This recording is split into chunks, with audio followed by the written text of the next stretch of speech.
നേത്ര സംരക്ഷണത്തിന് നമ്മുടെ Ahalya. Ahalya foundation eye hospital, കേരളത്തിൽ എല്ലായിടത്തും.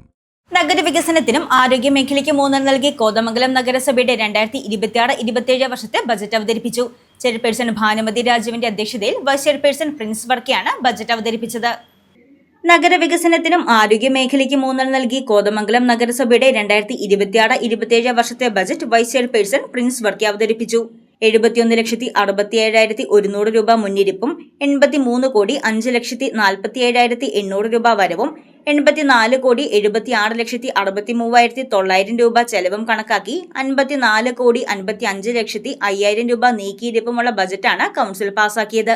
കാർഷിക, പാർപ്പിട, കുടിവെള്ള, കായിക, ആരോഗ്യ മേഖലകൾക്കും ശുചിത്വ മാലിന്യ സംസ്കരണത്തിനും തുല്യ പ്രാധാന്യം നൽകി പ്രാദേശിക സാമ്പത്തിക വികസനത്തിനാണ് 2026-27 സാമ്പത്തിക വർഷത്തെ ബജറ്റിൽ ഊന്നൽ നൽകുന്നതെന്ന് വൈസ് ചെയർപേഴ്സൺ പ്രിൻസ് വർക്കി പറഞ്ഞു. പൊതുജനങ്ങളെ സംബന്ധിച്ചിടത്തോളം അവരുടെ ആവശ്യങ്ങൾ വളരെ പെട്ടെന്ന് നടത്തിയെടുക്കുന്നതിനൊക്കെ വേണ്ടിയായിട്ട് ഈ നഗരസഭ ഓഫീസിൻ്റെ നവീകരണത്തിന് വേണ്ടി 1.5 കോടി രൂപ നമ്മൾ ഈ ബഡ്ജറ്റിൽ വകയിരുത്തിയിട്ടുണ്ട്.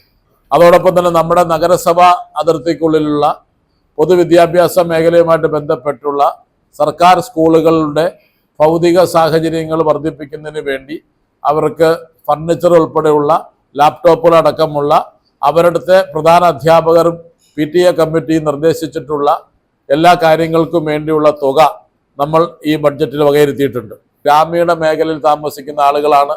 അവരെ സംബന്ധിച്ച് കൃഷി അവരുടെ പ്രധാനപ്പെട്ട ഒരു ഉപജീവന മാർഗമാണ്. മൃഗസംരക്ഷണം അവരുടെ ഉപജീവന മാർഗമാണ്. അപ്പോൾ അതുകൊണ്ട് തന്നെ അത്തരത്തിലുള്ള കാർഷിക ഉൽപാദന മേഖലകളിലെ പണിയെടുക്കുന്ന ആളുകളെ സംബന്ധിച്ചിടത്തോളം അവരുടെ ഭൗതിക സാഹചര്യങ്ങൾ ഉയർത്തുന്നതിന് വേണ്ടി അവർക്ക് പരമാവധി സഹായം ഒരു പ്രാദേശിക ഭരണകൂട നിലയ്ക്ക് നഗരസഭ ഒരുക്കി കൊടുക്കേണ്ടതായിട്ടുണ്ട്. അതിനുവേണ്ടി നമ്മൾ ഈ ബഡ്ജറ്റിൽ 1,27,00,000 രൂപ നമ്മൾ ആ ചെലവിലേക്ക് വേണ്ടി വകയിരുത്തിയിട്ടുണ്ട്. താലൂക്ക് ആശുപത്രിയുടെ പ്രവർത്തനങ്ങൾക്ക് വേണ്ടി 1.5 കോടി രൂപ ഈ കൗൺസിൽ ഈ ബഡ്ജറ്റിൽ വകയിരുത്തിയിട്ടുണ്ട്. ഇപ്പോൾ പുതുതായിട്ട് കഴിഞ്ഞ ദിവസം ഉദ്ഘാടനം ചെയ്യപ്പെട്ട ഡയാലിസിസ് സെന്ററിന്റെ പ്രവർത്തനം സുഗമമായിട്ട് നടത്തുന്നതിന് വേണ്ടി 25 ലക്ഷം രൂപ അതിനു വേണ്ടി മാറ്റിവെച്ചിട്ടുണ്ട്. അതോടൊപ്പം തന്നെ അവിടെ പലപ്പോഴും ഉച്ചയ്ക്ക് ശേഷം OPയിൽ വരുന്ന ആളുകളെ സംബന്ധിച്ചുള്ള രോഗികളെ സംബന്ധിച്ചിടത്തോളം അവർക്ക് ഡോക്ടർ അവിടെ ഇല്ല എന്നുള്ള ഒരു പരാതി ലഭിച്ചതിൻ്റെ അടിസ്ഥാനത്തിൽ അവിടെ ഒരു ഡോക്ടറെയും ഫാർമസിസ്റ്റിനെയും അഡീഷണലായിട്ട് നിയമിക്കാനും അവർക്കുള്ള ശമ്പളം നഗരസഭ തനത് ഫണ്ടിൽ നിന്ന് കൊടുക്കുവാനും തീരുമാനിച്ചിട്ടുണ്ട്. ലൈഫ് പദ്ധതിക്ക് നഗരസഭാ വിഹിതമായി 1 കോടി രൂപ, ടൗൺ ഹാൾ നിർമ്മാണത്തിന്റെ പ്രാരംഭ പ്രവർത്തനങ്ങൾക്കായി 2 കോടി രൂപ, പൊതുശ്മശാനത്തിന്റെ ലാൻഡ്സ്കേപ്പിംഗ് പ്രവർത്തനങ്ങൾക്കായി 50 ലക്ഷം രൂപയും വകയിരുത്തി. നഗരസഭാ പരിധിക്കുള്ളിലെ താമസക്കാരായ പട്ടികജാതി പട്ടികവർഗ വിഭാഗത്തിലുള്ളവർക്കും പിന്നോക്ക വരുമാനക്കാരായ തദ്ദേശവാസികൾക്കും ക്രിമേഷനും ആംബുലൻസ് സൗകര്യവും സൗജന്യമായി നൽകുന്നതാണ്.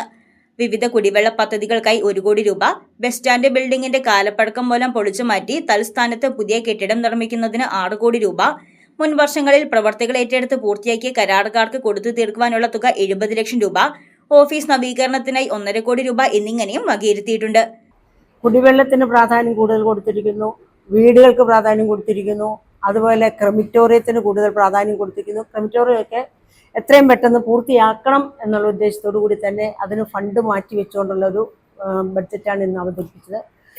അതുപോലെ ലൈറ്റുകൾ, അതായത് സാധാരണ ജനങ്ങളെ ബാധിക്കുന്നതായ പ്രശ്നങ്ങൾ, ലൈറ്റ്, കുടിവെള്ളം, റോഡുകൾ, പിന്നെ PMAYയുടെ അല്ലെങ്കിൽ ലൈഫിൻ്റെ വീട് പദ്ധതികൾ, ഇതെല്ലാം ഇതിനകത്ത് ഉൾപ്പെടുത്തിക്കൊണ്ട് തന്നെ അതിന് മാത്രം പ്രത്യേകം ഫണ്ട് മാറ്റി വെച്ചുകൊണ്ടുള്ള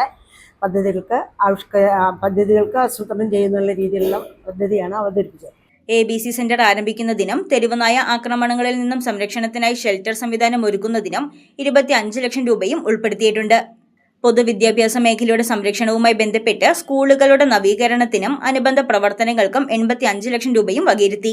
കൂടാതെ കാർഷിക ഉത്പാദന മേഖലകളിൽ 1.27 കോടി രൂപയും വകയിരുത്തിയിട്ടുണ്ട്. ആരോഗ്യ മേഖലയിൽ ഡയാലിസിസ് നടത്തുന്ന വൃക്കരോഗികൾക്കും ക്യാൻസർ രോഗികൾക്കും ചികിത്സാ ധനസഹായം നൽകുന്നതും ഉൾപ്പെടെയുള്ള താലൂക്ക് ആശുപത്രിയുടെ പ്രവർത്തനങ്ങൾക്കായി 1.5 കോടി രൂപ, വെണ്ടുവഴി വെൽനസ് സെന്ററിന്റെ സ്ഥലം വാങ്ങുന്നതിന് 30 ലക്ഷം രൂപ, പാലിയേറ്റീവ് കെയർ പ്രവർത്തനങ്ങൾക്കായി 14 ലക്ഷം രൂപ, ICU സൗകര്യമുള്ള അത്യാധുനിക ആംബുലൻസ് വാങ്ങുന്നതിന് 25 ലക്ഷം രൂപ, ശുചിത്വ നഗരം, സീവേജ് വാട്ടർ ട്രീറ്റ്മെന്റ് പ്ലാന്റ് എന്നിവ സ്ഥാപിക്കുന്നതിന് DPR തയ്യാറാക്കുന്നതിന് 10 ലക്ഷം രൂപ എന്നിങ്ങനെയും ഉൾപ്പെടുത്തിയിട്ടുണ്ട്. അയ്യപ്പൻമുടിയുടെ സാധ്യതകൾ പൂർണ്ണമായി പ്രയോജനപ്പെടുത്തി കോതമംഗലത്തെ ഒരു വിനോദസഞ്ചാര കേന്ദ്രമാക്കി മാറ്റുന്നതിനുള്ള പദ്ധതിയുടെ DPR തയ്യാറാക്കുന്നതിന് 10 ലക്ഷം രൂപ, കായിക മേഖലയുടെ ഉന്നമനത്തിനായി രാമല്ലൂർ, കടകടം, പുതുപ്പാടി എന്നിവിടങ്ങളിൽ നിന്നും സ്ഥലം വാങ്ങി മിനി സ്റ്റേഡിയം നിർമ്മാണത്തിന് 1.5 കോടി രൂപ, പ്ലാൻ ഫണ്ടിൽ നിന്നും 1 കോടി രൂപ തനത് ഫണ്ടിൽ നിന്നും വകയിരുത്തിയിട്ടുണ്ട്. കൂടാതെ പുറമ്പോക്ക് നിവാസികൾക്ക് സ്ഥലവും വീടും നൽകുന്നതിന് പദ്ധതിക്കായും തുക മാറ്റിവെച്ചിട്ടുണ്ട്. കൗൺസിൽ യോഗത്തിൽ നഗരസഭാ ചെയർപേഴ്സൺ ഭാനുമതി രാജു അധ്യക്ഷത വഹിച്ചു. News desk Muvattupuzha news. Muvattupuzha കച്ചേരി താഴത്ത് കഴിഞ്ഞ 34 വർഷമായി പ്രവർത്തിച്ചു വരുന്ന തോട്ടത്തിൽ ഫാഷൻ ജുവലറിയുടെ മറ്റൊരു സ്ഥാപനം തോട്ടത്തിൽ സിൽവർ കളക്ഷൻസ് പ്രവർത്തനം ആരംഭിച്ചിരിക്കുന്ന വിവരം ഇവരെയും സന്തോഷപൂർവ്വം അറിയിക്കുകയാണ്. 925 ഇറ്റാലിയൻ സിൽവർ ഓർണമെന്റ്സിന്റെ അതിവിപുലമായ ശേഖരമാണ് തോട്ടത്തിൽ സിൽവർ കളക്ഷൻസ് നിങ്ങൾക്കായി ഒരുക്കിയിരിക്കുന്നത്. ആഭരണങ്ങൾ കൂടാതെ പ്രസന്റേഷൻ നൽകാവുന്ന വെള്ളിയുടെ പാത്രങ്ങൾ മുതൽ എല്ലാ ഐറ്റംസും തോട്ടത്തിൽ സിൽവർ കളക്ഷൻസിൽ ലഭ്യമാണ്. എമറാൾഡ്, റൂബി, സഫൈർ തുടങ്ങി എല്ലാ ബെർത്ത് സ്റ്റോണുകളും ഇവിടെ ലഭ്യമാണ്. ഇൻവെസ്റ്റ് ചെയ്യുവാൻ ആഗ്രഹിക്കുന്നവർക്കായി 5 ഗ്രാം മുതൽ 1 കിലോ വരെയുള്ള 99.9 സിൽവർ ബാറുകളും ഇവിടെ ലഭ്യമാണ്. തോട്ടത്തിൽ സിൽവർ കളക്ഷൻസ്, തോട്ടത്തിൽ arcade, opposite Sayana hotel, TB junction, Muvattupuzha.